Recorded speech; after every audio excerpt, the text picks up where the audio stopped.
আল্লাহ তাআলা জান্নাতের ভেতরে আমাদের জন্য কি নাজ নেয়ামত তৈরি করে রেখেছেন। আমরা মহাবিশ্বয় মহাগ্রন্থ আল কোরআন থেকে ধারাবাহিকভাবে আজকে শুনবো ইনশাআল্লাহ। পড়েন। রব্বুল আলামিন বলেন, ফালা তা'লামু নাফসুম মা উখফিয়া লাহুম মিন কুররাতি আ'য়ুন জাযাআম বিমা কানু ইয়া'মালুন।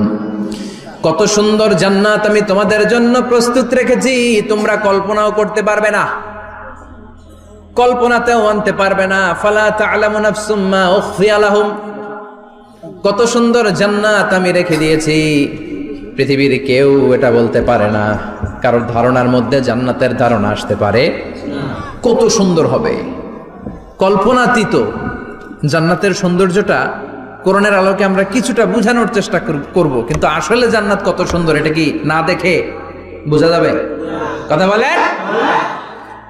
বুখারী মুসলিমের বর্ণনা মানে মুত্তাফাক আলাইহি, বিশ্বনবী বললেন, রব্বুল আলামিন ঘোষণা দিয়েছেন, আ'আদাতু লিইবাদিয়াস সালিহিন, আমি আমার নেককার বান্দাদের জন্য এমন জান্নাত তৈরি করে রেখেছি, মা লা আইনুন রাত, পৃথিবীর কোনো চোখ সেটা দেখে নাই, ওয়ালা উযুনুন সামিআত, পৃথিবীর কোনো কান ওই জান্নাতের কোনো শব্দ শুনে নাই, ওয়ালা খাতারা আলা কলবি বাশার, মানুষের অন্তর দিয়ে জান্নাত কত সুন্দর হবে কল্পনা করা সম্ভব না, অসম্ভব। এটা কল্পনাতে আনাও অসম্ভব। আপনি যত কল্পনা করতে পারবেন, কিন্তু জান্নাত যে কত সুন্দর এটার ধারে কাছে আপনার যাওয়া সম্ভব না। আল্লাহু আকবার।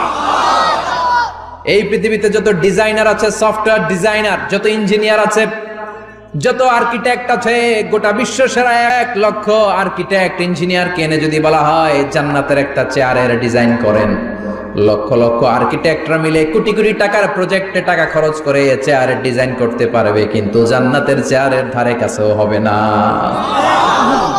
কল্পনার বাইরে, এটা অসম্ভব। এত সুন্দর জান্নাত মুমিনদের জন্য তৈরি করে রেখেছে কে? আল্লাহ।